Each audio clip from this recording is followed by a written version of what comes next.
Tu que estás assentado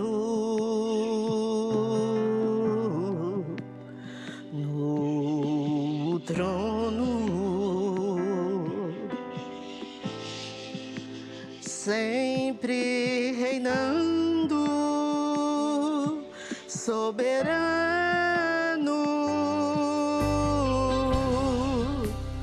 anjos cantando,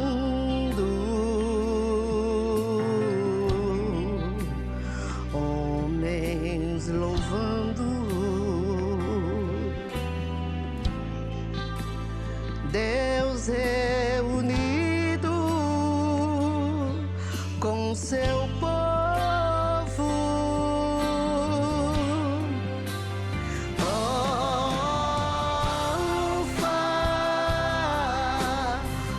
Ômega,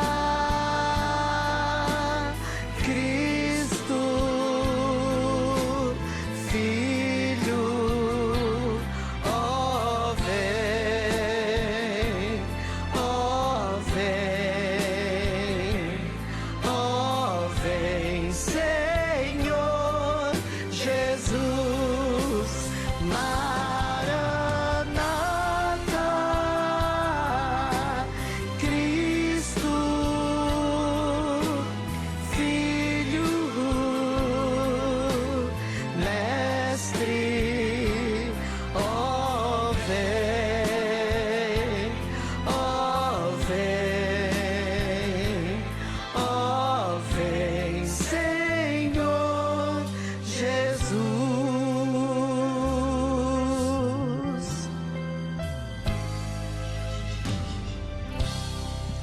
Ansioso espero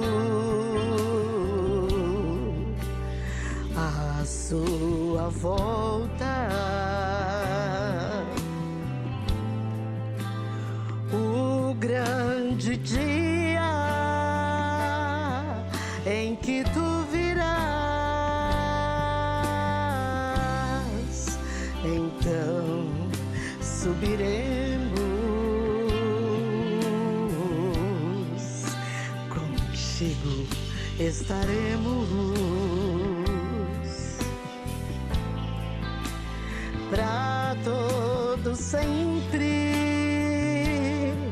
Aleluia.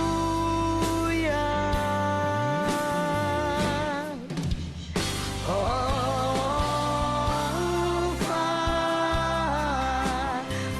Ômega, Cristo, Filho, ó vem, ó vem, ó vem, Senhor Jesus, Maranata, Cristo, Filho, Mestre, ó vem, Senhor, ó vem, Senhor, Senhor Jesus, ó vem, Senhor Jesus,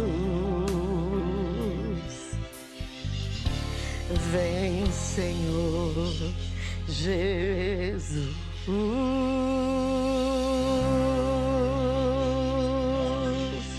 Glória seja dada a Deus.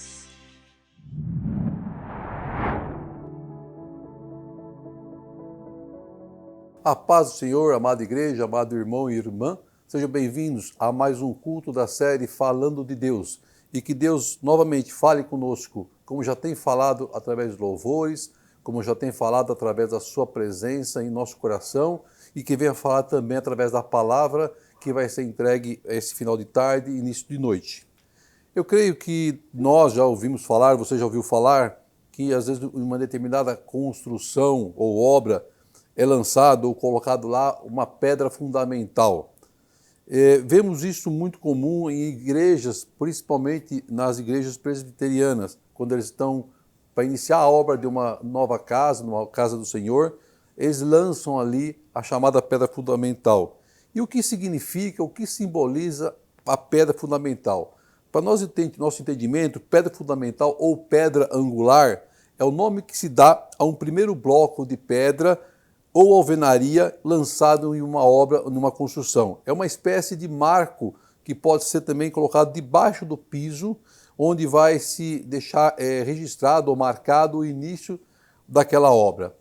Normalmente se realiza uma cerimônia de lançamento da pedra fundamental, o que significa o início efetivo, então, daquela edificação.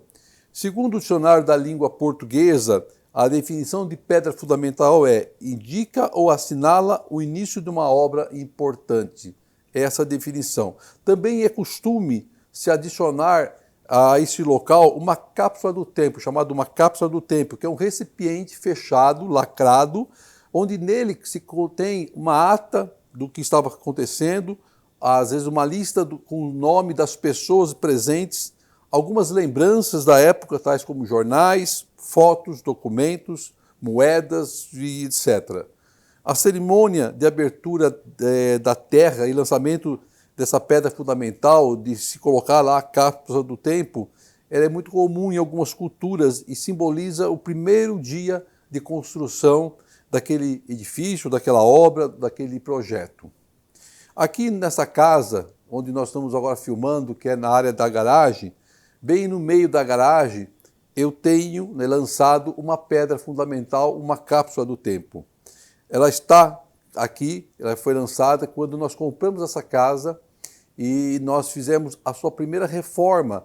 E nessa primeira reforma, antes do piso da garagem ser feito, nós preparamos essa cápsula do tempo, consagramos a Deus, oramos ao Senhor, agradecemos o nome do Senhor, deixamos nela mensagens, fotos e entre outros objetos, uma Bíblia, entre outros objetos.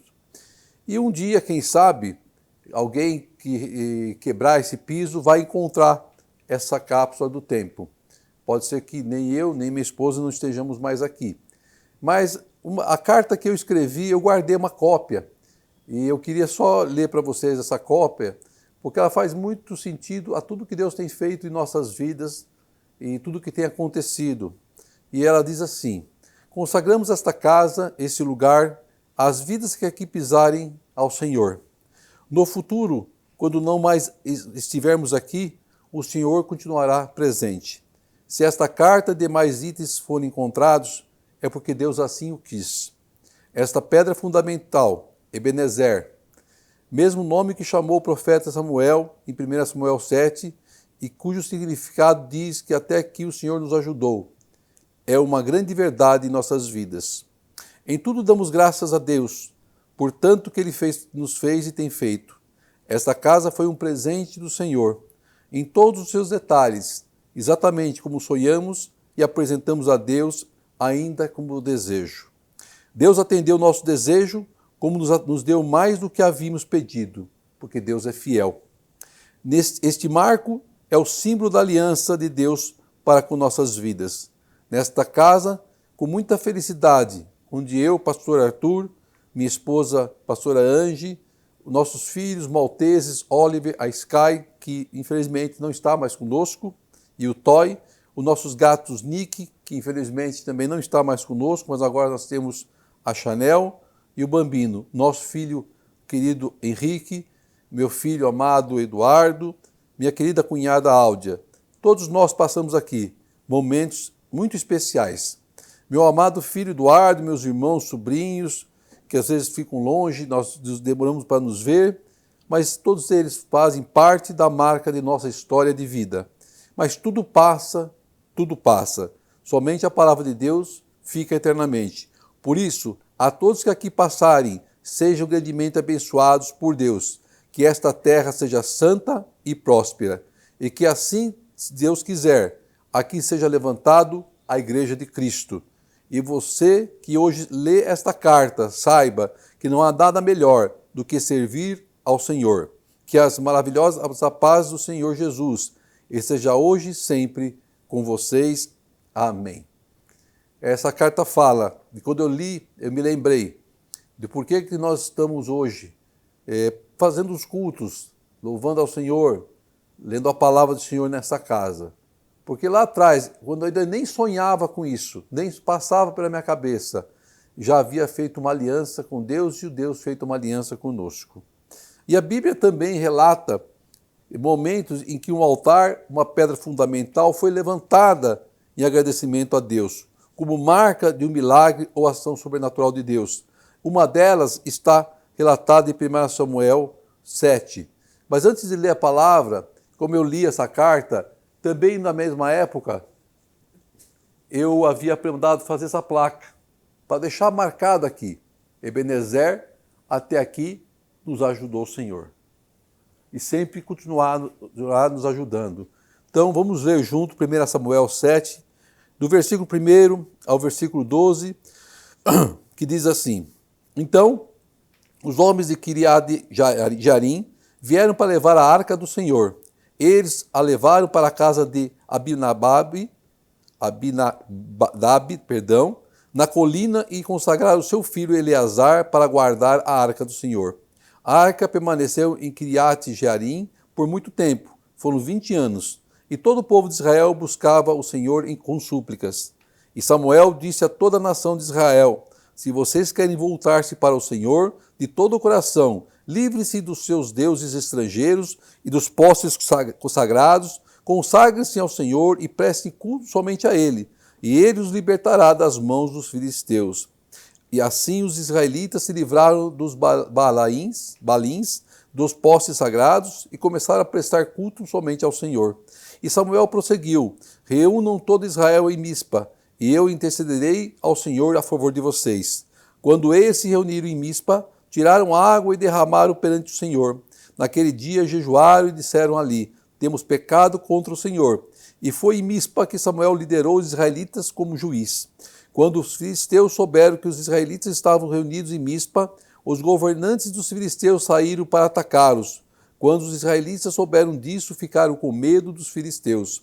E disseram a Samuel: Não pare de clamar por nós, ao Senhor, nosso Deus, para que nos salve das mãos dos filisteus. Então Samuel pegou um cordeiro, ainda não desmamado, e ofereceu inteiro como holocausto ao Senhor. Ele clamou ao Senhor em favor de Israel, e o Senhor lhe respondeu. Enquanto Samuel oferecia o holocausto, os filisteus se aproximaram para combater Israel. Naquele dia, porém, o Senhor trovejou com fortíssimo estrondo contra os filisteus e os colocou em pânico. Então foram derrotados por Israel. Os soldados de Israel saíram de Mispa e perseguiram os filisteus até um lugar abaixo de Betecar, matando-os pelo caminho. Então Samuel pegou uma pedra e ergou entre Mispa e Sem, e deu-lhe o nome de Ebenezer, dizendo: Até aqui o Senhor nos ajudou. Amém. Glória a Deus por essa palavra maravilhosa. Estava ouvindo essa pregação sendo trazida pelo reverendo Anderson Freire, da Igreja Presbiteriana de Cuiabá. Eu deixo a minha saudação aos irmãos cuiabanos e à amada Igreja do Senhor. E ele cita na sua pregação que nos últimos tempos, principalmente em relação às enfermidades, que tem tirado o foco da igreja, tem tirado o foco dos irmãos em buscar a Deus. Temos visto o esfriamento da igreja, isso também já foi falado em outras pregações, que sutilmente vem sendo afastados da maravilhosa presença do Senhor, que acaba passando por despercebido e vai se esfriando e se esfriando. Devemos lembrar que temos uma aliança com Deus vivo, com Deus Todo-Poderoso, e que temos que aquecer o nosso coração diariamente na presença do Senhor com a leitura da sua palavra. Vamos entender o significado agora da palavra Ebenezer. Ebenezer em hebraico significa pedra de ajuda. Ebenezer também é o nome de uma aldeia de Efraim, onde os filisteus derrotaram os israelitas. Portanto, Ebenezer é também dado o nome de pedra memorial erigida por Samuel para marcar o local onde Deus ajudou a Israel a derrotar os filisteus ao norte de Jerusalém. Antes o povo havia se afastado de Deus, se afastado da presença do Senhor, como já lemos e estudamos em outras passagens, e sempre que o povo que se afastava de Deus, ele era levado à derrota e à escravidão. Sempre que você, sempre que eu, sempre que nós nos afastamos de Deus, nós somos levados à derrota e à escravidão. Mas como assim? A escravidão foi abolida. Quando se fala em escravidão na Bíblia, nós estamos falando da escravidão espiritual, da escravidão do medo, da escravidão da angústia, da escravidão da tristeza, da escravidão do desânimo. É dessa escravidão que está sendo falada. Mas Deus, em sua infinita misericórdia, mandava sempre um profeta para levar ao povo uma palavra de arrependimento e conserto, para que ele se afastasse do pecado. Para estarmos na presença de Deus, temos que diariamente nos arrepender, nos afastarmos do pecado e buscarmos a misericórdia e perdão do Senhor. Aí o versículo 3 diz assim, que Samuel disse a toda a nação de Israel: se vocês querem voltar para o Senhor de todo o coração, livre-se então dos deuses estrangeiros, dos postes sagrados, consagre-se ao Senhor e preste culto somente a Ele, e Ele os libertará das mãos dos filisteus. Israel estava adorando outros deuses. Israel estava buscando ajuda, buscando força em falsos deuses. E havia se esquecido do Deus de Israel, daquele Deus verdadeiro.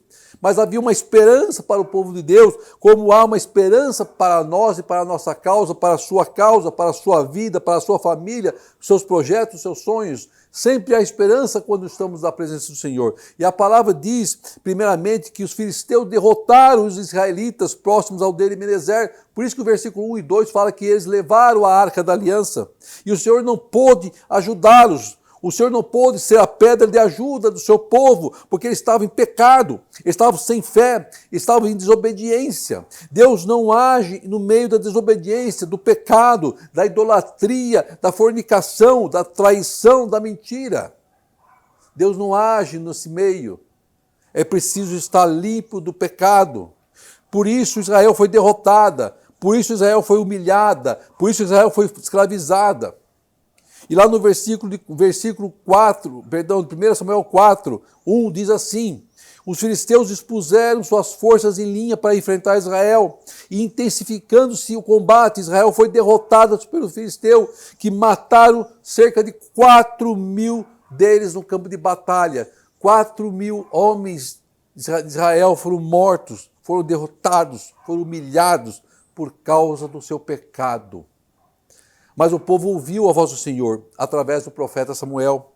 E Deus tem falado culto após culto, através dos louvores, através da palavra, através de profetas, através de sonhos, para nos arrependermos e abandonarmos o velho homem. Somente com arrependimento Deus poderá ser a nossa pedra de ajuda. Somente através do arrependimento.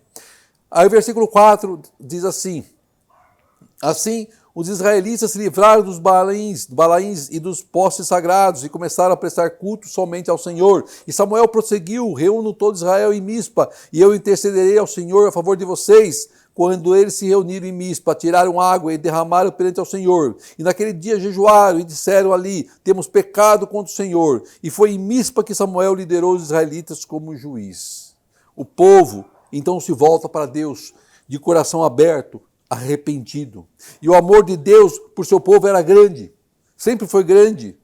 E sempre Deus ouvia o povo com o coração arrependido e entrava com a providência. E Deus entrava com a libertação do cativeiro. E Deus apagava as suas transgressões. E Ele curava as suas feridas. E Ele mandava chuva e a terra ficava fértil. E Ele dava vitória sobre os inimigos. Sem Deus, escravidão. Com Deus, livramento e vitória.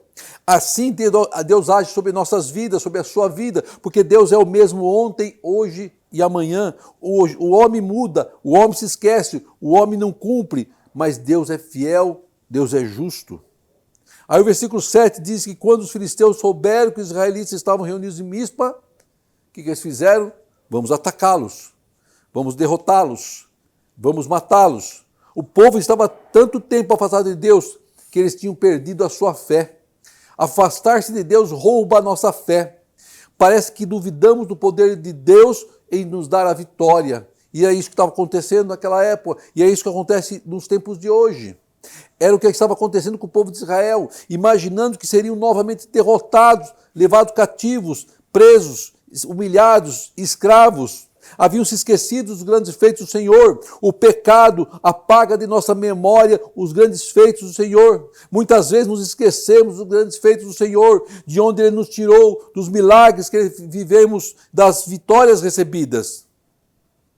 Mas é para nós não termos medo, porque o Senhor nosso Deus nos livrará com a sua mão forte, nos dará a vitória com a sua mão forte. Você nem precisa tirar a sua espada, ou seja, nem precisa sair da sua posição, porque o Senhor mandará seus anjos lutarem a nossa luta. Aí o versículo 8 diz assim, que disseram a Samuel, não pare de clamar, Samuel, não pare de clamar por nós ao Senhor, nosso Deus, para que Ele nos salve das mãos dos filisteus. Eles estavam apavorados. Na época, o profeta era quem intercedia pelo povo, o profeta era quem falava com Deus, e era o profeta que Deus respondia. Mas hoje você e eu podemos interceder por nossas vidas, pela vida da nossa família, pela vida do seu trabalho, para que Deus nos dê vitória em nome de Jesus. Nós somos profetas do Senhor, nós temos essa autoridade dada por Deus. Aí no versículo 9 diz assim, que então Samuel pegou o cordeiro, ainda não desmamado, que era um cordeiro ainda que estava mamando, devia ser bem filhotinho, e ofereceu ao Senhor em holocausto, e clamou ao Senhor pelo povo, e clamou ao Senhor por cada um daqueles homens e mulheres. E o que diz a palavra? Que o Senhor lhe respondeu. No tempo de Samuel, era necessário um sacrifício para se alcançar o perdão de Deus. Hoje, não precisamos, porque o cordeiro já foi sacrificado na cruz do Calvário, já foi pregado no madeiro, o Cristo que carregou nos seus ombros os nossos pecados, para que pudéssemos ter a comunhão com o Pai, para que pudéssemos ter os pecados perdoados. E o Pai então entrega o seu próprio Filho à morte de cruz, por mim e por você, o Cordeiro de Deus, que tira o pecado do mundo. Então o profeta apresenta a petição do povo a Deus, e ergue o holocausto ao Senhor. Aí no versículo 10 diz que então Samuel ofereceu o holocausto, e os filisteus se aproximaram para duelar, para combater Israel. E naquele dia, porém, o Senhor trovejou de fortíssimo estrondo contra os filisteus, e os colocou em pânico. O Senhor trovejou. Irmão e irmã, quando Deus nos entrega a vitória, será por completa. Quando Deus entra na nossa causa, o céu vai se abrir e o Senhor vai trovejar para nos dar a vitória. O gigante se levanta sobre a sua vida, mas vai cair por terra no nome de Jesus. A sentença quem assina é o nosso advogado, o Senhor Jesus, não é homem não. Quem cura a nossa enfermidade não é um médico homem, mas é o médico dos médicos, é o Senhor Jesus. Então toma posse da tua vitória no nome do Senhor Jesus, porque o céu vai trovejar hoje. Aleluia, glória a Deus. Então diz a palavra no versículo 12 que Samuel pegou uma pedra e ergueu entre Mispa e Sem e deu-lhe o nome de Ebenezer. Até aqui nos ajudou o Senhor. Ebenezer, até aqui nos ajudou o Senhor. Depois do arrependimento do povo, depois do povo se voltar ao Senhor, depois do povo entender que o Deus deles é o Deus que ajudaria, que era a pedra de ajuda para a vida deles, para o seu povo, para a sua vida, para a minha vida. E eles receberam a vitória e derrotaram os filisteus. Samuel declarou naquele lugar um altar erguido ao Senhor, uma pedra lançada ao Senhor, uma pedra angular, uma pedra fundamental. Ebenezer, até aqui nos ajudou o Senhor. Você consegue declarar isso na sua casa? Você consegue declarar isso na sua vida? Ebenezer, até aqui o Senhor nos ajudou. Eu declaro isso porque eu plantei a pedra ao Senhor nesse lugar. E plantei crendo que o Senhor continuará me ajudando a cada dia. Ebenezer, até aqui nos ajudou o Senhor e continuará nos ajudando. Porque Deus é fiel. Porque Deus é a nossa pedra de ajuda. Era a pedra de ajuda de Israel e a sua pedra de ajuda, responsável pela vitória entregue nas mãos do seu povo. E Deus será responsável pela vitória entregue nas tuas mãos. Deus é a nossa pedra de ajuda. Deus vai nos entregar a vitória nas mãos. Creia, igreja. Nós também podemos dizer, Ebenezer, até aqui o Senhor nos ajudou. Ebenezer, até aqui nos ajudou o Senhor. E o Senhor vai continuar a nos ajudar sempre que pedimos em nome de Jesus. Sempre que buscarmos com fé, sempre que buscarmos crendo, sempre que buscarmos para estarmos limpos do pecado e em comunhão com o Pai, o Senhor vai nos ajudar. Esse ano está sendo difícil, como foi difícil o ano passado, como foi difícil o ano retrasado, como foi difícil o ano de 2019, 2018, 2017, 2016, e como vai ser difícil 2023, 24, 25, com lutas, com dificuldades. Mas, em tudo, o Senhor tem nos ajudado e continuará nos ajudando, porque Deus é nossa pedra de ajuda. Basta crermos e basta declararmos, até aqui o Senhor nos ajudou. Deus deseja nos ajudar sempre, para que todos os dias possamos dizer que até aqui o Senhor nos ajudou. Creia nessa palavra, meu irmão, minha irmã. Creia nessa palavra profética na tua vida. Na sua causa, quem vai te ajudar é Deus. O homem nada pode fazer. Por sinal, o homem pode sim dizer, não tem mais jeito. Até aqui era o limite. Acabou. Agora é só milagre. Então viva, irmão, o milagre de Deus. E mostre ao homem o Deus que você serve. Mostre ao mundo ao Deus que você serve. Se prostre na presença do Pai. Se prostre na presença do Senhor. Entrega no altar do Senhor. E Ele fará milagres sobre tua vida em Cristo Jesus. Amém. Vamos orar agradecendo a Deus por essa palavra abençoada em nome de Jesus. Pai, amado Deus, quero te agradecer, querido Senhor, por a palavra que tu trouxeste para nós este dia, esta tarde, Pai. Uma palavra de vitória, uma palavra profética, Pai amado, em que isso entregaste ao teu povo, através da boca de Samuel, Pai, e entregaste agora em nossas vidas, Pai amado. Ebenezer, até aqui nos ajudou o Senhor. O Senhor continua nos ajudando, nos abençoando e nos guardando, Pai. Tu ergueste esse lugar, esta casa, para engrandecermos o seu nome. Eu entendi, Pai, o teu recado, entendi a tua vontade, entendi a tua palavra, Pai.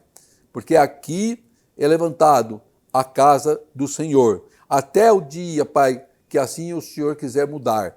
Mas a tua vontade prevaleça, sempre sobre nossas vidas, sobre a vida do teu povo, daqueles que estejam ouvindo, assistindo, Pai amado, a este culto, Senhor. Que a palavra entre no coração, enraize, e que ela possa, Pai, florescer, Pai, na vida dos meus irmãos queridos em Cristo Jesus, Pai. Eu peço, Pai amado, que o Senhor visite cada um agora, Pai, e derrame sobre eles, Pai, a bênção do Senhor. Que a grande amor de Deus, as doces e maravilhosas consolações do Espírito Santo de Deus esteja com toda a sua igreja, hoje e sempre, em Cristo Jesus. Amém e amém. Glória a Deus. Amém.